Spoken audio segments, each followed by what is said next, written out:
बिस्मिल्लाहिर्रहमानिर्रहीम। अस्सलाम वालेकुम डियर आल। जिस तरह के मैंने आपको डिस्कस किया था चैप्टर नंबर 4 बायो एनर्जेटिक्स, इसमें पार्ट बी हमने शुरू किया था एरोबिक रिस्पिरेशन। एरोबिक रिस्पिरेशन में ग्लूकोज C6H12O6 ऑक्सीजन की मौजूदगी में और एंजाइम की मौजूदगी में ये CO2 H2O और 38 ATP मॉलिक्यूल्स बनाते हैं।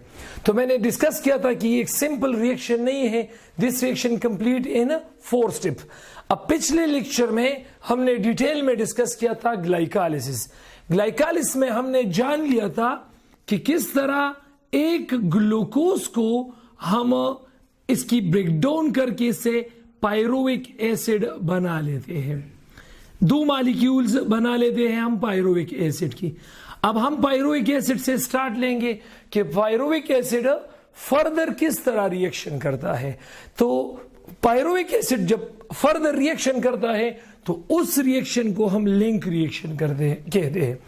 पहले हम इस लिंक रिएक्शन को एक्सप्लेन करेंगे, उसके बाद ये जानने की कोशिश करेंगे कि क्यों इसको नाम दिया गया है लिंक रिएक्शन। तो चलिए स्टार्ट लेते हैं हमारा दूसरा रिएक्शन। तो स्टार्ट लेते हैं लिंक रिएक्शन।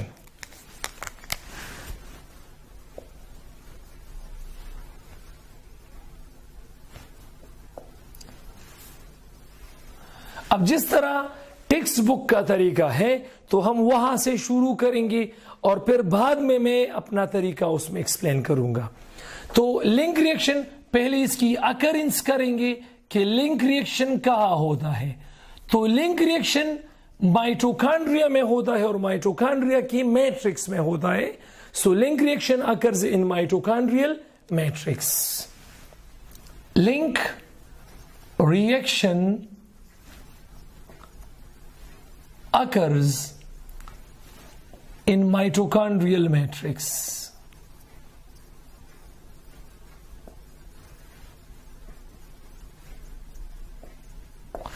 अब लिंक रिएक्शन का इसका हम प्रोसीजर करेंगे, मतलब इसमें जितने भी स्टेप्स इन्वॉल्व है वो अब हम लिखेंगे। ये लिंक रिएक्शन ये असल में 2 रिएक्शन है, मतलब एक पायरुविक एसिड के लिए एक रिएक्शन होगा और दूसरे पायरुविक एसिड के लिए दूसरा रिएक्शन होगा।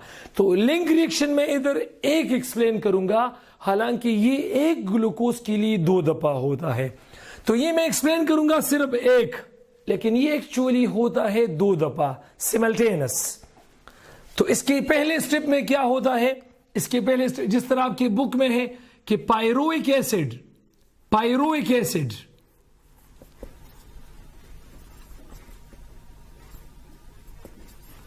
ये कोएंजाइम NAD के साथ रिएक्शन करता है। ये कोएंजाइम NAD के साथ रिएक्शन करता है तो ये बना लेता है NADH2। इससे एक कार्बन डाइऑक्साइड मॉलिक्यूल रिमूव होता है और ये बनाता है एसिटाइल 2 कार्बन शुगर। अब ये आप लोगों के बुक का तरीका है, अब इसको मैं अपने तरीके पर एक्सप्लेन करूंगा। जिस तरह प्रीवियस लेक्चर में मैंने आपको बताया था कि पायरुविक एसिड का फार्मूला है C3H3O6। अगर आपको याद हो तो इस फार्मूले को मैंने निकाला था ग्लाइकोलाइसिस में। तो अब पायरुविक एसिड का फार्मूला है C3H3O6, इसके साथ NAD रिएक्शन करता है तो NAD पायरुविक एसिड से 2 हाइड्रोजन लेता है तो ये NAD कन्वर्ट होता है NADH2 में। इससे एक कार्बन डाइऑक्साइड मॉलिक्यूल चला जाता है और दरमियान में बाकी रहता है हमारे पास एसिटाइल। तो चलिए एसिटाइल का फार्मूला निकालते हैं। यहां पर कार्बन 3 है, एक कार्बन डाइऑक्साइड इससे चला गया है तो कार्बन 2 रह गए हैं। यहां पर हाइड्रोजन 3 है, 2 चले गए हैं तो एक हाइड्रोजन हमारे पास बचा है और ऑक्सीजन इधर 6 है, 2 ऑक्सीजन यहां चले गए हैं तो ऑक्सीजन हमारे पास 4 रह गए हैं। तो C2H O4, ये एसिटाइल का फॉर्मूला है।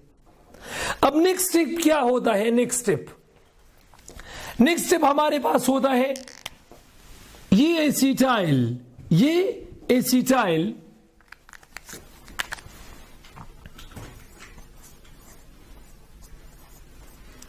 ये कोएंजाइम ए के साथ रिएक्शन करता है। लाइगेज एंजाइम इसको कंबाइन करके एसिटाइल कोएंजाइम ए बना लेते हैं।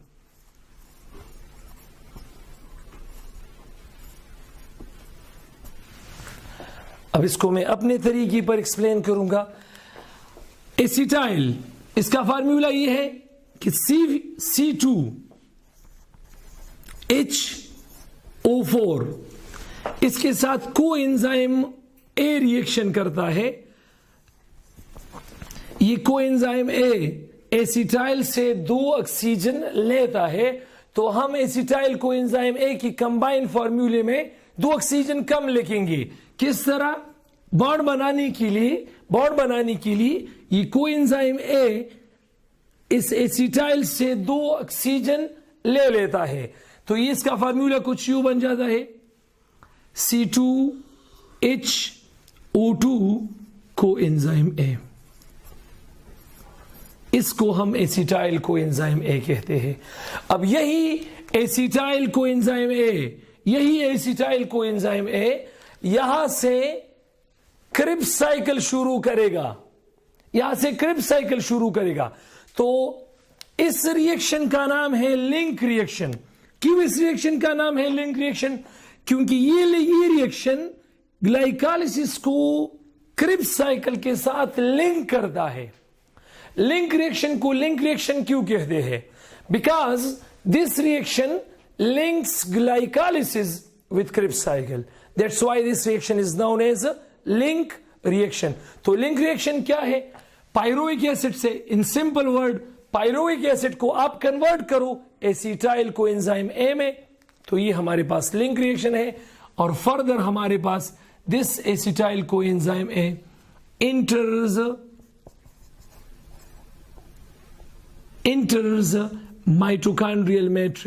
माइटोकॉन्ड्रियल मैट्रिक्स के दूसरे हिस्से में ये इंटर होकर एंड स्टार्ट्स क्रिब्स साइकिल। ये क्रिब्स साइकिल शुरू करता है।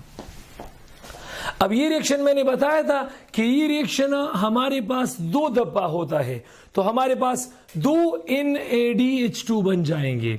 एक NADH2 ये है, एक पायरुविक एसिड के लिए एक NADH2 बन जाएगा। अब दूसरे पायरुविक एसिड के लिए भी दूसरा NADH2 बन जाएगा। तो हमारे पास कुल लिंक रिएक्शन में कुल हमारे पास इसमें 2 NADH2 ये बनते हैं। तो ये एक NADH2 एक 3 ATP मॉलिक्यूल बनाते हैं, तो 2 NADH2 हमारे पास 6 ATP मॉलिक्यूल बनाएंगे। तो लिंक रिएक्शन में ओवरऑल ATP की प्रोडक्शन है 6। बहुत ज्यादा इंपॉर्टेंट MCQs पॉइंट है। हमारे पास ग्लाइकोलाइसिस में कुल ATPs ओवरऑल ATPs या हमारे पास 8 ATP मॉलिक्यूल बने थे, और लिंक रिएक्शन में 6 ATP मॉलिक्यूल बनेंगे। इंशाल्लाह नेक्स्ट लेक्चर में इंशाल्लाह हम डिस्कस करेंगे कि क्रिब्स साइकिल क्या है। हम स्टार्ट लेंगे इंशाल्लाह एसिटाइल कोएंजाइम ए से कि किस तरह वो क्रिब्स साइकिल शुरू करता है। That's it. Allah Hafiz.